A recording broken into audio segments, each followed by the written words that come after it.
Hi hello friends, எல்லாருக்கும் வணக்கம். எல்லோரும் எப்படி இருக்கீங்க? எல்லோரும் எப்பயும் போல் ஹாப்பியாக சந்தோஷமாக சிரிச்சுக்கிட்டே இருப்பீங்கன்னு நம்புகிறேன். இன்றைக்கி நான் அவங்க கூட என்ன ஷேர் பண்ணிக்க போகிறேன் அப்படின்னா, இன்றைக்கி ஒரு ஸ்நாக்ஸ் ரெசிபி தான் இன்றைக்கி நான் அவங்க கூட ஷேர் பண்ணிக்க போகிறேன். கோகுலாஷ்டமின்னு சொல்லிட்டு நம்ம ஏற்கனவே வீடியோ போட்டிருக்கோம். ஸோ கோகுலாஷ்டமி ஸ்பெஷலாக தான் கிருஷ்ணருக்கு இந்த கிருஷ்ண ஜெயந்தி அப்போ நம்ம சீடை அவங்களுக்கு நைவேத்தியமாக பண்ணுவோம். ஸோ அந்த ஒரு சீடை ரெசிபியை தான் நிறைய பேர் கமெண்ட்லேயும் கேட்டிருந்தீங்க. ஸோ அவங்களுக்கான ஒரு வீடியோவை தான் இன்றைக்கி நான் அவங்க கூட ஷேர் பண்ணிக்க போகிறேன். வீடியோவை ஸ்கிப் பண்ணாமல் லாஸ்ட் வரையும் பாருங்கள். பிகினர்ஸ் நீங்கள் கூட ஈஸியாக செஞ்சிடலாம். சீடை செய்யலை வெடிக்கும் அந்த மாதிரிலாம் நீங்கள் பயப்படுவீங்கல்ல. ஸோ அந்த மாதிரி எந்த ஒரு ப்ராப்ளமுமே இல்லாமல் ஈஸியாக சிம்பிளாக சட்டுன்னு செஞ்சு முடிச்சிடலாம் இந்த சீடையை. ரொம்ப எப்படி சொல்கிறது, செம்ம டேஸ்ட்டாக இருக்கும்.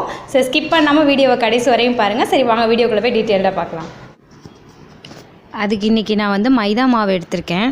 ஸோ மைதா மாவு அப்படின்னு பார்த்துக்கிட்டிங்கன்னா ஒரு 200 கிராம் போல் நீங்கள் மைதா மாவு எடுத்துக்கோங்க. என்ன நீ மைதா மாவில் சீடை பண்ணுறியா அப்படின்னு கேட்காதீங்க. இதில் நம்ம முறுக்கு மாவும் ஆட் பண்ணிக்க போகிறோம். இந்த முறுக்கு மாவு நம்ம வீட்டில் செஞ்ச முறுக்கு மாவு தான். இதுக்கு ஏற்கனவே நம்ம முறுக்கு மாவு எப்படி பண்ணணும், முறுக்கு ஈஸியாக எப்படி வீட்டில் பண்ணலாம் அப்படிங்கிறதுக்கான ஒரு ரெசிபியும் நான் உங்கள் கூட ஷேர் பண்ணியிருக்கேன் ப்ரீவியஸ் வீடியோஸில். ஸோ அந்த வீடியோவை நான் வீடியோவோட எண்டில் கொடுக்குறேன்.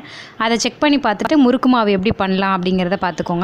இதோட ரேஷியோ எப்படி இருக்கணும் அப்படின்னு பார்த்தீங்கன்னா ஒரு 50 கிராம் மாதிரி இருக்கணும். ஸோ இப்போ டோட்டலாகவே நம்ம ஒரு 1/4 கிலோ போல் அளவு நம்ம சீடை பண்ண போகிறோம். சீடை அப்படின்னு எடுத்துக்கிட்டிங்க அப்படின்னாலே அது நல்லா வாசமாக இருக்கணும். ஸோ அதுக்காக நம்ம பெருங்காயத்தூள் ஆட் பண்ணிக்க போகிறோம். பெருங்காயத்தூள் பார்த்திங்க அப்படின்னா ஒரு கொஞ்சமாக உங்களுக்கு நல்ல ஸ்மெல்க்கு வர மாதிரி ஒரு கொஞ்சமாக ஆட் பண்ணிக்கோங்க. இதுக்கப்புறம் பார்த்திங்கன்னா உப்பு கொஞ்சம் நம்ம ஆட் பண்ணிக்கலாம். அடுத்தது நம்ம சீரகம் ஆட் பண்ணிக்கலாம். சீரகம் ஒரு டீஸ்பூன் போல் நம்ம எடுத்துக்கலாம். எடுத்துகிட்டு இந்த மாதிரி நம்ம 2 கைக்கும் இடையில வச்சு இந்த மாதிரி கசக்கி விட்டு போடலாம். கசக்கி விட்டு போடும்போது அதோட ஸ்மெல்லு சூப்பராக வெளியில் வரும். அதுக்காக தான் நம்ம கசக்கி விட்டு போடுறோம்.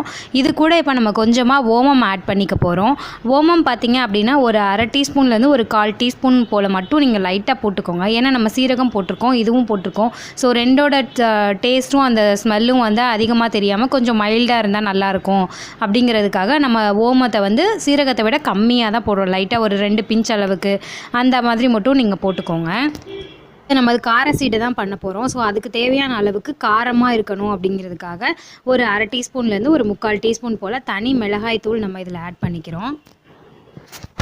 இப்போ இதில் நம்ம டால்டா ஆட் பண்ணிக்கலாம். டால்டா பார்த்திங்க அப்படின்னா ரூம் டெம்பரேச்சரில் இருக்குது. உங்களுக்கு டால்டா சேர்க்க விருப்பம் இல்லை அப்படின்னா நீங்கள் வெண்ணெய் கூட ஆட் பண்ணிக்கலாம். வெண்ணெய் டால்டா அந்த மாதிரி ஏதாவது எடுத்துக்கிறீங்க அப்படின்னா இது எண்ணெய் எவ்வளோ குவான்டிட்டி இருக்கணும் அப்படின்னு பார்த்தீங்கன்னா ஒரு 50 கிராம் போல் இருக்கணும்.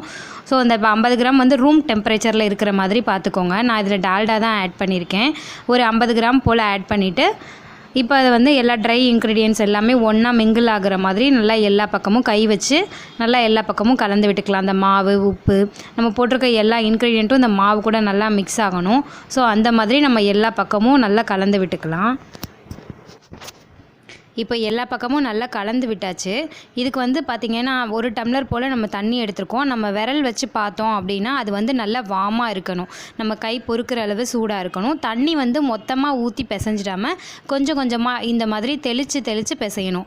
இது இந்த மாவு பதம் எப்படி இருக்கணும் அப்படின்னு பார்த்திங்கன்னா நம்ம சப்பாத்தி மாவு பிசையுமோல்ல அந்த மாதிரி இருக்கணும். சப்பாத்தி மாவு கூட கொஞ்சம் கெட்டியாக இருக்கிற மாதிரி இருக்கும். சப்பாத்தி மாவை விட கொஞ்சம் நெகிழ்த்தியாக இருக்கணும்.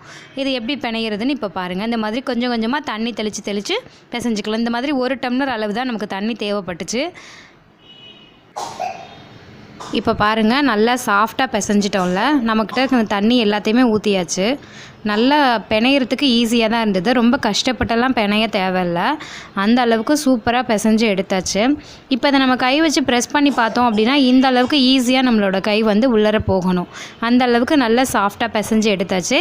இப்போ அதை நம்ம சின்ன சின்ன பால்ஸாக நம்ம உருட்டி எடுத்துக்கலாம். நம்ம சீடை என்ன ஷேப்புக்கு வேணும், இன்னும் கொஞ்சம் சின்னமாக வேணும், இல்லை உங்களோட ஷேப் எந்த மாதிரி இருக்கணும், கொஞ்சம் இன்னும் நல்லா பெருசாக இருந்தால் நல்லாயிருக்கும் அப்படின்னு நீங்கள் ஃபீல் பண்ணுறீங்க அப்படின்னா இன்னும் கொஞ்சம் பெருசாக கூட போட்டுக்கலாம். அந்த மாதிரி கையில் எதுவும் எண்ணெய் தொட்டுக்கணும் அப்படிங்கிற மாதிரி எதுவும் கிடையாது. ஏற்கனவே நம்ம டால்டா போட்டிருக்கோம் இல்லையா. ஸோ இந்த மாவு உருட்டும் போது கையில் எதுவும் ஒட்டாது, எந்த பக்கமும் ஒட்டாமல் சூப்பராக வந்துச்சு. இந்த மாதிரி நம்ம இருக்கிற மாவை எல்லாத்தையும் நம்ம அந்த பால் ஷேப் பிடிச்சி எடுத்துக்கலாம். இந்த உருண்டை உருட்டுறதுக்குமே அவ்வளோ ஈஸியாக தான் இருந்தது. ரொம்ப ஸ்டெயின் பண்ணிலாம் பண்ணுற மாதிரி இல்லை. ஈஸியாக உட்காந்துக்கிட்டே நம்ம ஏதாவது பேசிக்கிட்டு அந்த மாதிரி ஜாலியாக நம்ம உருட்டி எடுத்துக்கலாம். சீக்கிரமே நம்ம பண்ணி எடுத்துடலாம். ஸோ இந்த மாதிரி இப்போ இருக்கிற எல்லாத்தையுமே நம்ம உருட்டி எடுத்துக்கலாம். இப்போ நம்ம இதுக்கு தேவையான அளவு எண்ணெயை இதில் காய வச்சுக்கலாம். இப்போ இது பார்த்திங்க அப்படின்னா நம்ம போட்ட உடனே அது எந்திரிச்சு மேலே வர்ற பதத்துக்கு இருக்கணும். இது வந்து ரொம்பவும் நம்ம வந்து எண்ணெயை காய வைக்கக்கூடாது. ரொம்ப எண்ணெயை காய வச்சிட்டோம் அப்படின்னா கரிஞ்சிரும், நம்ம போட்ட உடனே கரிஞ்சிரும். அப்போ மாவு நம்மளோட சீடை வந்து நல்லா பொறுன்னு வராது, மொறுன்னு இல்லாமல் ரொம்ப ஒரு மாதிரி ஹார்டாக ஆகிடும், இல்லைன்னா கரிஞ்சு போயிடும். ஸோ அதனால் நல்லா எண்ணெய் வந்து பதமாக காய வச்சு எடுத்துக்கணும். எண்ணெய் நல்லா காஞ்சதுக்கப்புறம் இந்த மாதிரி உள்ளார போட்டு கொஞ்சம் கொஞ்சமாக பொரித்து எடுத்துக்கலாம். நீங்கள் ஒரேதாகவும் போட்டு எடுத்துக்கலாம், இல்லை அப்படின்னா ஒன்றா நீங்கள் போட்டு எடுக்கிறீங்க, அதாவது ஒன்றா போடுறீங்க அப்படின்னாலும் போடலாம். சில பேர் என்ன பண்ணுவாங்கன்னா அப்படியே எண்ணெய் சட்டியில் வந்து கொட்டுவாங்க. ஸோ அப்படியே கொட்டுறதுனா பார்த்திங்கன்னா வெடிக்க ஆரம்பிச்சிரும். ஸோ அதனால் கொஞ்சம் கொஞ்சமாக இந்த மாதிரி போட்டு எடுத்துக்கோங்க. அது மாதிரி ஏன் வெடிக்குது அப்படின்னு பார்த்தீங்கன்னா வந்து ஃப்ளேம் வந்து அதிகமாக வச்சுட்டிங்க அப்படின்னாலும் உங்களோட சீடை வந்து உள்ளே போட்டோன்னா வெடிக்கிறதுக்கு வாய்ப்பு இருக்குது. ஸோ அதனால கொஞ்சம் மீடியமாகவே உங்களோட ஃப்ளேமை வந்து மீடியமாக வச்சுக்கோங்க. ஃப்ளேம் மீடியமாக வச்சுட்டு அதுக்கப்புறமா இந்த மாதிரி பொரிச்சு எடுங்க. இப்போ நம்ம உருட்டி வச்சுருந்த சீடையெல்லாம் அதுக்குள்ளே போட்டாச்சு, எதுவுமே வெடிக்கவே இல்லை, மீடியம் ஃப்ளேமில் தான் நம்ம வச்சுருக்கோம். ஸோ இப்போ உள்ளர போட்டோன்னா பபிள்ஸ் நல்லா பொங்கி வருதில்ல, இந்த பபிள்ஸ் நல்லா அடங்கினதுக்கப்புறம் எடுத்துடலாம். அப்புறம் ஏன் அந்த மாதிரி கரண்டி வச்சு கலக்கிக்கிட்டே இருக்கோம் அப்படின்னா எல்லா பக்கமும் ஈவனாக வெந்து வரணும். ஸோ அதனால தான் நம்ம இப்படி வந்து கரண்டி வச்சு இந்த மாதிரி பெரட்டி விட்டுக்கிட்டே இருக்கணும், எல்லா பக்கமும் ஈவனாக வெந்து வந்துடும். இப்போ நல்லா எல்லா பக்கமும் வேகிறதுக்கு இப்போ பார்த்திங்கன்னா ஒரு 3 to 3 minutes அந்த மாதிரி தான் வேகும், ரொம்ப சீக்கிரமாகவே நமக்கு முடிஞ்சிடும். இப்போ எல்லாத்தையும் நம்ம பொரித்து எடுத்துக்கலாம். பபிள்ஸ் அடங்கினதுக்கப்புறம் இதை நம்ம எண்ணெயிலேருந்து எடுத்து வச்சுக்கலாம்.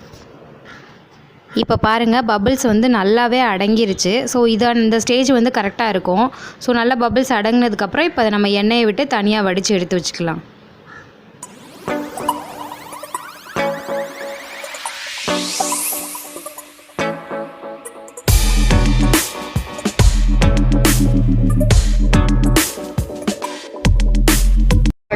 நம்மளோட சீடை சுட சுட சூப்பராக ரெடி ஆயிடுச்சு. வாசம் செம்மையாக இருக்குது. இது சாப்பிட்டு போது டேஸ்ட் எப்படி இருக்குன்னு சொல்ல வேண்டாமா? சூப்பராக நல்லா பொறுன்னு நல்லா பல்லுக்கு எதமாக இருக்குது அப்படின்னு சொல்லுவாங்கள்ல, அந்த மாதிரி இருக்குது. செம்மையாக டேஸ்ட்டாக இருக்குது. அதோட வாசம் எல்லாமே பார்த்திங்கன்னா பர்ஃபெக்டாக இருக்குது. ரொம்ப சிம்பிளாக தான் இருந்துச்சுல. இதே மாதிரி நீங்களும் செஞ்சு பார்த்துட்டு உங்களுக்கு எப்படி இருந்தது அப்படிங்கிற உங்களோட எக்ஸ்பீரியன்ஸை என் கூட ஷேர் பண்ணிக்கோங்க. உங்கள் ஃப்ரெண்ட்ஸ் அண்ட் ஃபேமிலி கூட ஷேர் பண்ணுங்கள் நம்ம வீடியோவை. இந்த வீடியோ பிடிச்சிருந்துச்சி அப்படின்னா லைக் பண்ணுங்கள், கமெண்ட் பண்ணுங்கள். நம்ம சேனலை இன்னும் சப்ஸ்கிரைப் பண்ணாமல் நிறையா பேர் இருக்கீங்க. ஸோ சப்ஸ்கிரைப் பண்ணிக்கோங்க. Thank you friends, thank you so much.